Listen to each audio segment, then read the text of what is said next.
Dr. Hochman, a medical matchmaker. As a family medicine physician and huge physician advocate, I help doctors to find the jobs of their dreams.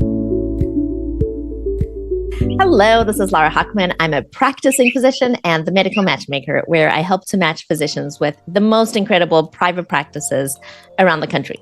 Today, I have such a cool guest. This is an ophthalmologist who is partner in a practice in Durango, Colorado.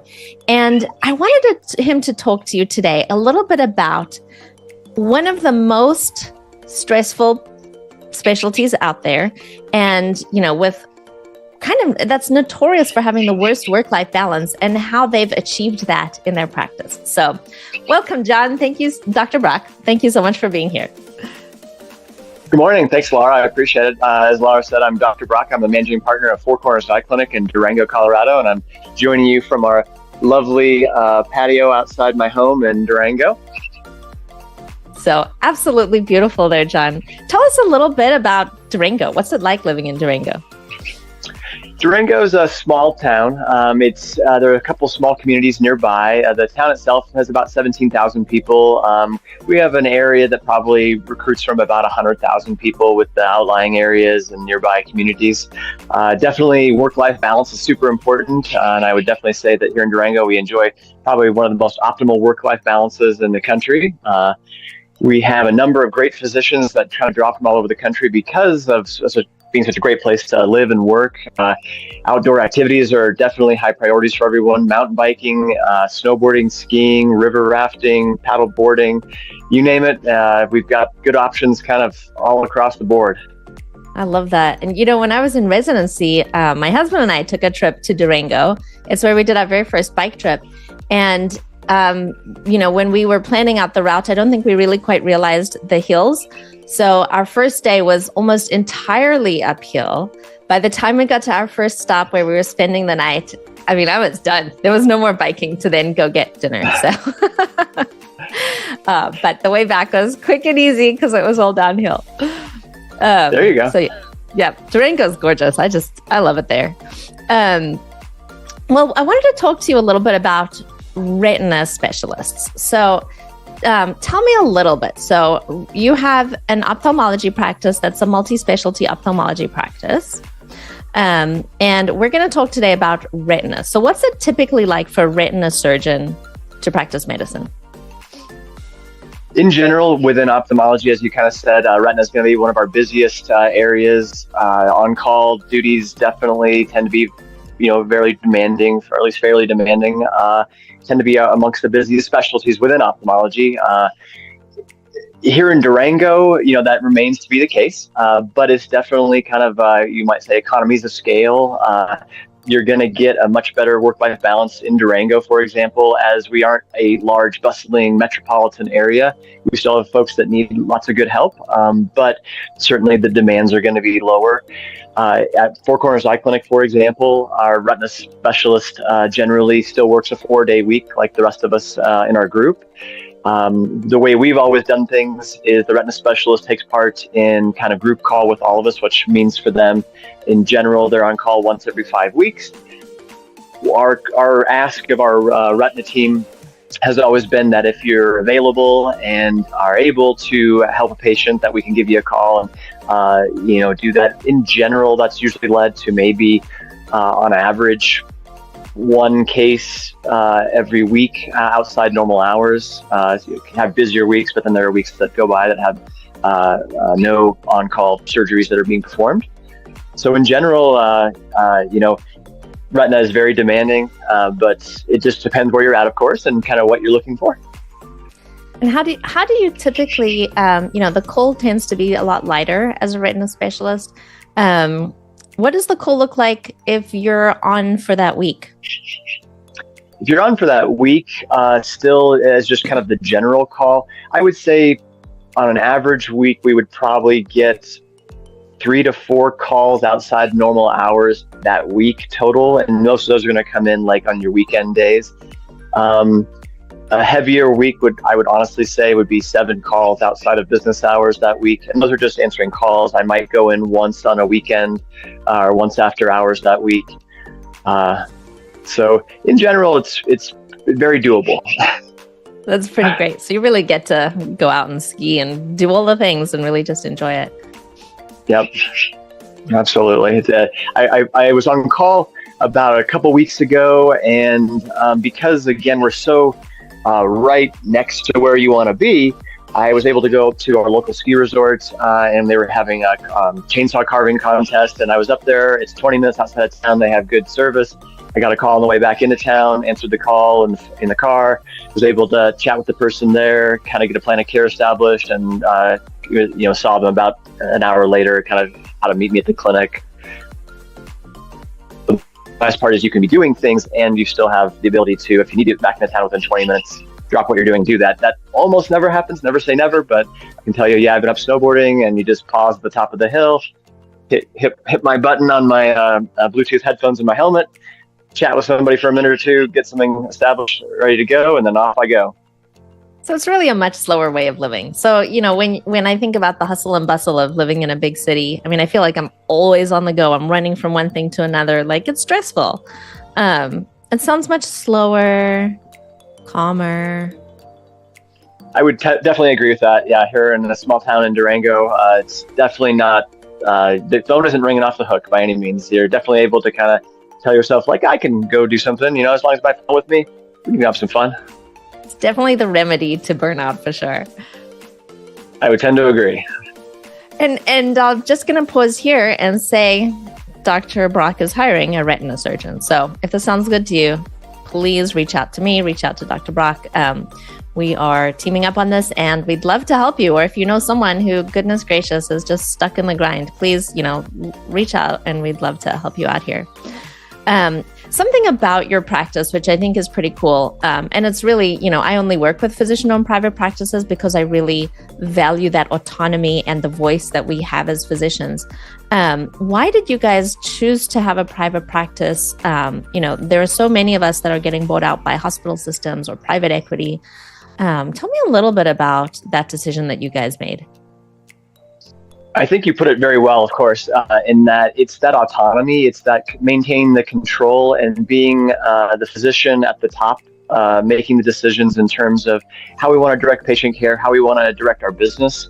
And we've always made it a high priority, or the highest priority, to make the needs of the patient come first. That was always something that was in residency that was kind of said to me, and one of my mentors had, one of the last things he said as I was graduating was, John, put the patient's needs at the top, everything else will follow.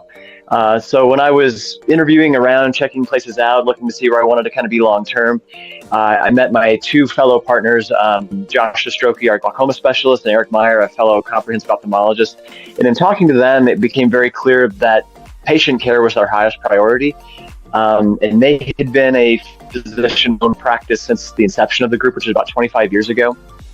And I really like that. I mean, in talking to them, the collegiality, the focus on patient care, the ability to confidently say, yes, you can make patient care the top priority. You can make, doing what you want to do the top priority, and you'll be successful. We've been here, we remain successful.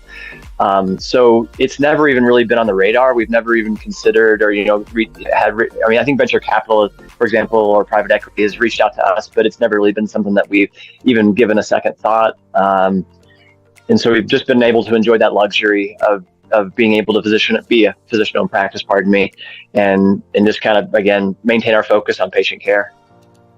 Yeah, I think that when you get so lost in the weeds of being an employed physician in a big group, you forget how important that autonomy is. The stories that we hear are pretty upsetting and scary about, not being able to fire a patient who's, dangerous, or, not having that say over your office staff, or, you may have someone who's just really not a team player and you don't have that ability to find them a different place.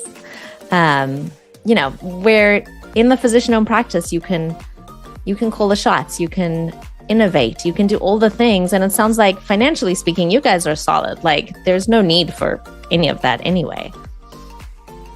Yeah, I very much agree with that. I mean, it's, again, I feel like we're just, sometimes it's better to be lucky than good, although I think we've been able to be both. We've never really had to make a decision where it was like, patient care versus bottom line. It's always been able to, say that we can do both. And I totally agree, of course, with your take on the idea that with the autonomy, it can be a bit of a double-edged sword. I mean, we get to make the decisions in terms of hiring and firing with our staff members, in terms of technology, in terms of what we want to bring on. But again, we've always been able to come together as a team and make those decisions and be successful and figure out our path forward. And we all enjoy it. So if that's something that I think you as a physician enjoy, you should hopefully be able to find a practice that's going to allow you that still, certainly in ophthalmology. And here in Durango, we've been able to find that. Something you touched on a little bit that I'd like to discuss a little bit more is that collegiality that you have in the office. What's it like working in your office where you guys are working and you're running the business and you're human beings? So, you have those relationships with each other. The way we've kind of done it, and whether it was conscious or unconscious, I'm not 100% certain. But for example, in our office, we have a shared office space for all the physicians where we each have our desks. But that way, and we have a nice, I wish I was there, I apologize, but we have a nice view of the mountains around us. And you can kind of, I literally do this from time to time where it's like, okay, I'm just going to take a breath, stand up, I'm going to go out on our little patio at our office, take a big breath, look at the river, look at the mountains, and just try to remind myself, like, okay, you can totally do this. It's a busy day. It's been crazy, but this too shall pass. Also, in that environment, you're having a tough case. You have somebody that you're just kind of not sure, what exactly the next move might be. I've got Josh right there. I've got Eric right there. I've got Linda right there. And I can kind of say, Linda, you're our cornea specialist. What are your thoughts on this? Or Josh, this guy's pressure's up. What would you do next? What are your thoughts here? And kind of chat with, informally discuss it and kind of go over it. And I think that really helps maintain that ability to, like you said, kind of maintain the human aspect of everything. It really brings us together to just be able to say, hey, I have a question, or hey, I need your help. And being able to, I think, give help and receive help helps keep people grounded and helps just maintain that ability to, interact well and I think enjoy what we do. That's great. When I think about moving to a small town, which I do regularly, one of the things that really, that kind of gets in the way, or I'd say probably the only thing, is kids. So what's it like in a small town for a parent with children? In this small town, like many towns, large or small, I think it can be challenging. I myself have one son. He's 7 now. And I moved here about 10 years ago. This is a practice I joined after residency. So we had Jackson when I was working, and my wife, Erin, was working outside the home full time as well. And so there were a number of daycare options. We had to get on a wait list to get in, but we were able to get in. And so there are a number of great options. The interesting part about Durango is it does attract a lot of people that want to be here and a lot of highly educated folks. And so a lot of our options in terms of daycare and schooling and things actually contain a lot of great options for Montessori versus more, classic type schooling. There are private schools, there are public schools, there are charter schools. So it gives you a lot of very good options. And I really feel like everyone has a chance to kind of find what they like. It seems that most of the people that I interact with and work with, even though we have different priorities in our lives outside of work, we definitely have always been able to find what works for our families as well. And again, it kind of goes back to that work-life balance in terms of with a 4-day work week, you're able to be home, for example, with the kiddos at least 1 day a week outside the weekend. And the schools have lots of good options in terms of, what they can do and how they want to kind of tackle that. That's great. And socially, it's all good. I mean, if there's all the schools, sounds like there's a lot of kids for them to be kids with. Oh yeah. I mean, again, with Durango as the example here, of course, one of the things that I was pleasantly surprised by and just never cease to be amazed by, honestly, is all of the amazing outdoor things that are available. So, for example, Jackson has been riding a 2-wheel bike since he was 3 years old, and he was on a mountain bike team at 3.5. So he's been on part of a mountain biking team that is, depending on the season, depending on where they want to go, doing that. He was on a snowboard team last year. There's gymnastics, there's dance, there's all these different things. I mean, things you don't even think about. The one that always got me was the mountain bike thing that people would always say, like, oh, hey, have you got Jackson and Devo yet? And I was like, what's Devo? And they're like, oh, that's the mountain bike team. You got to sign them up for Devo. And sure enough, here's a whole troop of little 3-year-olds cranking down the mountain. It's like, all right. So, oh my gosh, that's so cute. Yep. Well, that's just awesome. I mean, if you're a retina doc and you're looking for some work-life balance, this really sounds like an awesome place. Please reach out. My website is www.happydayhealth.co. Dr. Brach, John, if there's someone watching this that's burned out, maybe work-life balance not going well, maybe an employed physician, do you have any words of advice for them? I think that's a great question.